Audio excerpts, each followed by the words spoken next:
What's up, action takers, the community of doers? I hope you're doing fine. Episode 17, week 17, 52 weeks. Here we come. Now, we do not rise to the level of our goals. We fall to the level of our systems. Where am I going with this?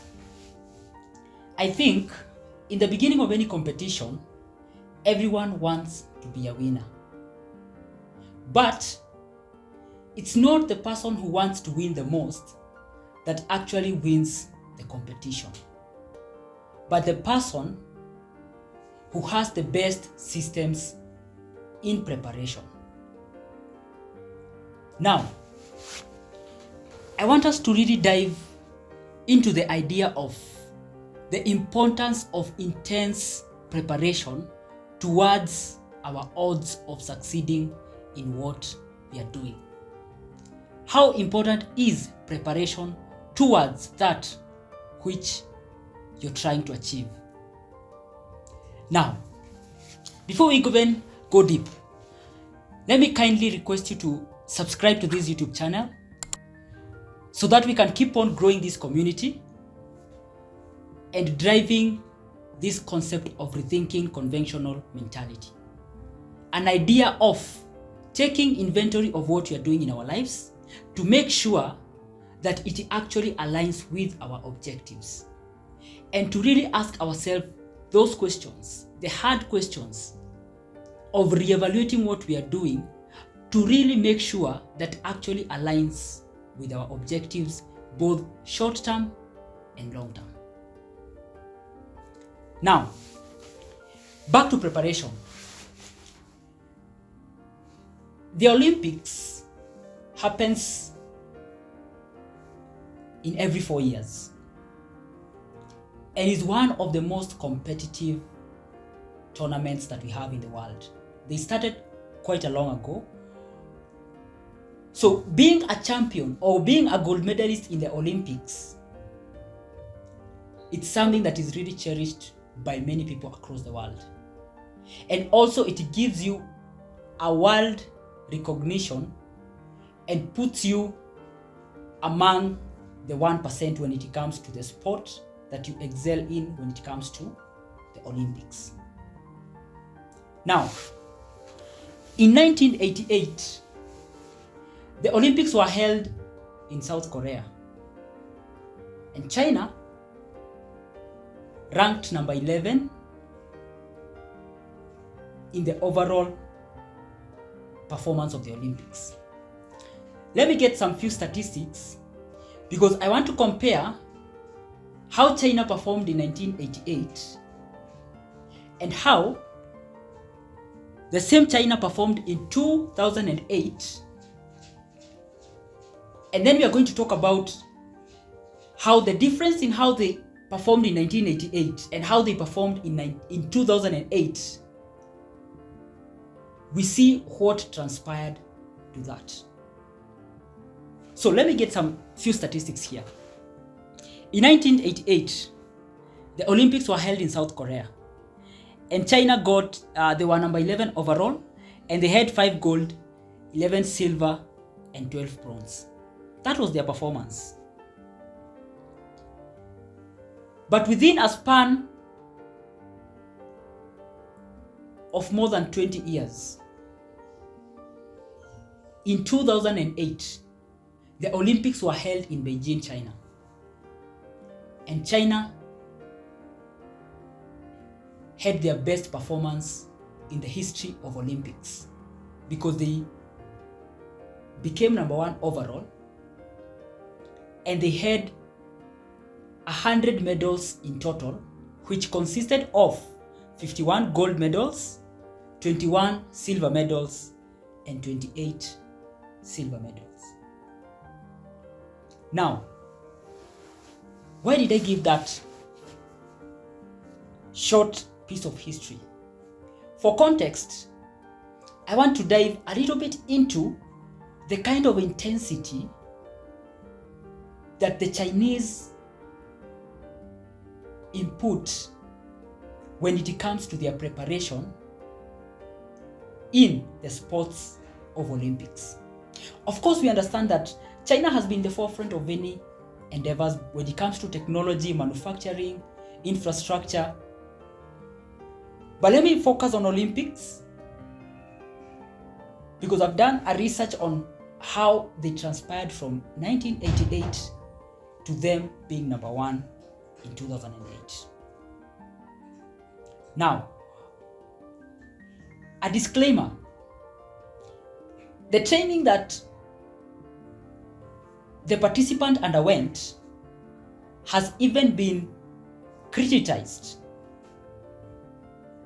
that it was intense beyond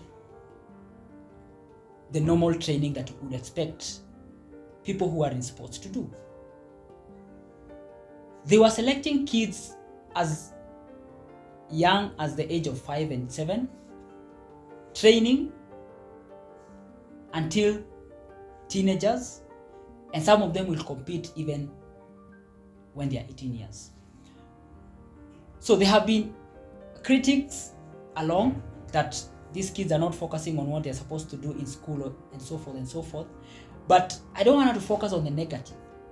I want to focus on the fact that the intensity of training that has been put into these sports allowed China to move from the position they were to the position they became in 2008. And the exceptional performance that they got in Beijing in 2008, the kind of intensity that went into achieving that. And I wanted to relate it to our day-to-day life and those objectives and those things that we want to accomplish. And we really ask ourselves, are we really putting the work that is going to put us into the spaces that we want to go? I want us to be able to assess our intensity in our preparation. How bad are you training yourself to be able to perform? Because in the beginning, I started by saying that you do not rise to the level of your goals, but you fall to the level of your systems. So it is not the goals that you have. You don't get the goals that you set. No. You get the results from the systems that you execute on a day-to-day basis. Now, moving forward, most people want to be successful and want great things, but no one wants the process of getting there. We say that most people want to get the view of being at the top of the mountain. We understand the kind of views that you get when you're on top of the mountain, but no one wants the climb. So we understand you get the best views when you're at the peak. But the journey from the bottom of the mountain to the top for you to get the view is not an easy journey. So don't desire the view if you're not willing to climb.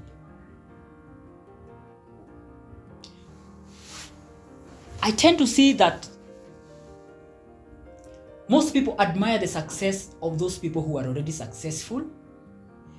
But I tell you what, no one admires their journey. Everyone wants what they have already achieved, because that is what you can actually see. But if those people would have told you whatever they had to go through for them to achieve that, probably you could not admire it the way you're doing right now. So I'm just insisting on the aspect of embracing whatever it takes that you have to do for you to get that which you want. I'm insisting on the aspect of concentrating on what you're doing with respect to what you want. Because I think some people live so much in the intentions. You live in the world of intentionality. I intend to do this, I intend to do that, I intend to do that. But intending to do something will never give you results. Until you do what it needs to be done, that's the only time that you get the results. So relating to that story of the intensity that goes with that, is that you have to outwork everyone in that space if at all you want to be the top 1%. But I think sometimes it becomes delusional on how to occupy the 1% space. People tend to think about visualization, about wanting to achieve what you want to achieve, and so forth and so forth. But in real life, for you to be able to occupy the 1% space, what it actually means is that you have to outwork everyone, you have to outperform everyone, for you to be above everyone, for you to qualify to be the top 1%. So it's not going to be something that is easy. I look at it as a battle because it is a very small space and you have to fight to get your space within that limited small space. Now, moving forward, something that is a bit contradicting.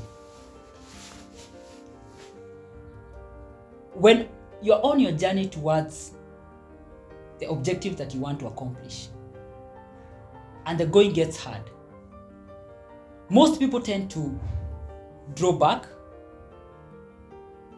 They tend to be frustrated, be disappointed. They're like, I didn't think this was supposed to be this hard. And they almost give up.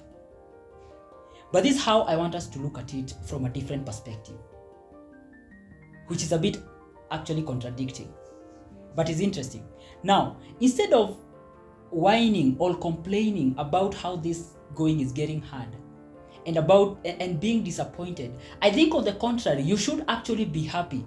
Let it stop being woo me, I don't know what I'm going to do. Let it be or unto any other person who is going to come into this path. So when the going becomes so hard, you understand that less people are going to travel through that path. So what does it mean? It means more for you. So it is no longer about what am I going to do. It's going to be now, what is the other person who decides to follow this path? I just have pity on them on what they have to go through if they actually decide to take on this path. So it shifts the way you think. And it allows you to think from a point of positivity. So when it's so hard, you have that momentum of, I don't have self-pity. I just pity the other person who thinks that they can actually take a journey of this nature. But where I sit, I'm actually happy it's getting even tougher. Because what does it mean? That I'm willing to do whatever it takes to go through these hard times until I get what I want. And it means that less competition and more for you. I know it's a bit contradicting, but it's a very profound way to look at challenges in a different perspective. We say that the true measure of a man is not where he stands during the time of comfort and convenience, but where he stands during the time of challenge, difficulties, and uncertainty. That's when we know the real people who are ready to take on the path that they are on. Now, one of the ways that can allow you to change your perspective on how you look at things, one of it is taking whatever you're taking with the seriousness that it deserves. Or you need to put value on what you're doing big enough to be able to allow you to take it with the intensity that it requires, and also to prepare with the right intensity. To simplify what I'm trying to explain, let me use an example. And this is what I say. That whenever you have something to do, or probably let me use an example of a job for me to be able to be a bit clear. If you're working, approach your job as if you're being paid $1 million. Ask yourself that question. If whatever I'm doing right now, I was being paid $1 million, how would I do it? With what intensity would I prepare before I go to do whatever I'm doing? What time would I get to work? How much extra effort would I apply? I found it fascinating when you try to look at things from that perspective, because you find yourself actually putting extra effort, and that is to your own advantage. Because if you set your mind, I'm gonna do this, as if you have the feeling, if you assume the feeling of you're being paid a certain, or let me use a salary that you would really be happy for. Assume that is the money you're being paid, and make yourself feel those feelings, and then approach that job or that work, whatever you're doing, with that intensity. Because I tell you what, sooner or later, you are going to get an opportunity. You are going to get an opportunity that is going to almost or probably even exceed that figure that you have in mind. And by that time, you're going to be prepared mentally. You're going to be prepared with the right routines. You're going to be prepared with the right thinking of approaching that opportunity. Because you had already had it in mind that how would you act if you got an opportunity that would pay you this much. So even if you're not getting that much, you had already started implementing how you would go about your day, how would you go about the intensity that you put into that, as if you're already being paid that amount. Because of what? It's better to be prepared for an opportunity and not have one than to have an opportunity that you're not prepared for. Let me say that again. It's better to be prepared for an opportunity and not have one than to have an opportunity that you're not prepared for. There is no way that you wish to be paid a 5-figure salary and you have never even tried to take a routine of a person who is already making a 5-figure salary. It doesn't work like that.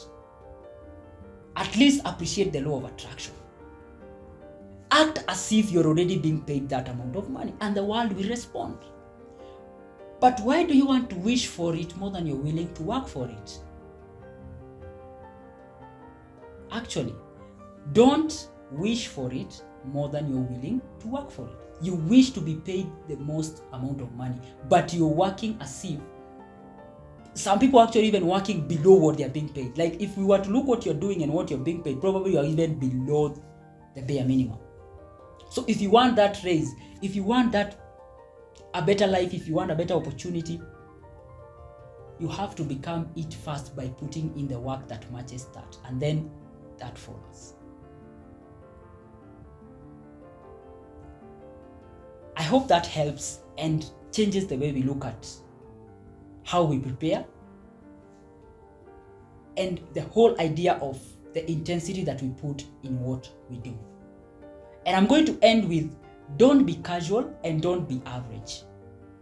Because if you remain casual and average, you are going to get whatever average people get. But if you think more of yourself, you have to become more. Because you can get more than you have only if you can become more than you are. I hope that helps. See you on the next one.